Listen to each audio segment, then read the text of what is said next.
আসসালামু আলাইকুম বন্ধুরা, গণিতবিদের নতুন ভিডিওতে আপনাদের সবাইকে স্বাগতম। গণিতবিদের আজকের ভিডিওতে আমি সপ্তম শ্রেণীর বাংলা পাঠ্য বইয়ের মরুভাস্কর চ্যাপ্টারটির যেই বহু নির্বাচনী প্রশ্নগুলো দেওয়া আছে সেই প্রশ্নগুলোর সমাধান আলোচনা করব।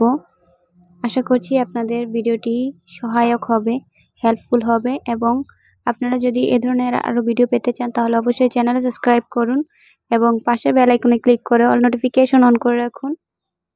প্রথম প্রশ্নটিতে বলা হয়েছে, হযরত মুহাম্মদ সাল্লাল্লাহু আলাইহি সাল্লাম কোন ক্ষেত্রে বজ্রের মতো কঠোর ছিলেন? এখানে 4টি অপশন দেওয়া আছে। প্রথম অপশনটিতে বলা হয়েছে গভীর আত্মবিশ্বাসে, দ্বিতীয়টিতে বলা হয়েছে নারীর মর্যাদা রক্ষায়, তৃতীয়টিতে বলা হয়েছে সত্য ও সংগ্রামের চেতনায়, চতুর্থটিতে বলা হয়েছে সাম্যের প্রচার ও প্রতিষ্ঠায়। এখানে সঠিক উত্তর হবে সত্য ও সংগ্রামের চেতনায়। তারপর দ্বিতীয় প্রশ্নটিতে বলা হয়েছে এদের জ্ঞান দাও প্রভু, এদের ক্ষমা করো। উক্তিটির মধ্যে দিয়ে হযরত মুহাম্মদ সাল্লাল্লাহু আলাইহি সাল্লামের চরিত্রের কোন বৈশিষ্ট্যটি প্রাধান্য পেয়েছে? এখানেও 4টি অপশন দেওয়া আছে।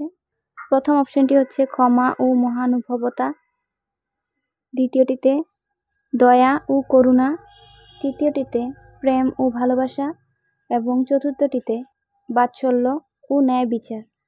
এখানে সঠিক উত্তর হবে ক্ষমা ও মহানুভবতা। তারপর তৃতীয় প্রশ্নটিতে বলা হয়েছে কারুর জন্ম বা মৃত্যুতে চন্দ্র সূর্যে গ্রহণ লাগাতে পারে না। উক্তিটির মধ্যে দিয়ে হযরতের কোন ধরনের মনোভাব প্রকাশ পেয়েছে? এখানে 4টি অপশন দেওয়া আছে। সাম্যবাদিতার, মানব প্রেমের, সংস্কার মুক্তির, দৃঢ় বিশ্বাসের। সঠিক উত্তর হবে সংস্কার মুক্তির। তারপর চতুর্থ প্রশ্নটিতে বলা হয়েছে কোন দৃষ্টিকোণ থেকে আরবের লোকেরা ছিল অসাধারণ? অপশনগুলো হচ্ছে সহিংসতার, ধৈর্যের, পেশিশক্তির, স্মৃতিশক্তির। এখানে সঠিক উত্তর হবে স্মৃতিশক্তির। এখানেই 4টি বহু নির্বাচনী প্রশ্নের সমাধান শেষ। আশা করছি আপনাদের এই বহু নির্বাচনীর উত্তরগুলো বুঝতে কোনো অসুবিধা হয়নি। যদি কোনো প্রশ্ন থাকে তাহলে অবশ্যই কমেন্টের মাধ্যমে জানাবেন, আমি উত্তর দেওয়ার চেষ্টা করব। সম্পূর্ণ ভিডিওটি দেখার জন্য ধন্যবাদ।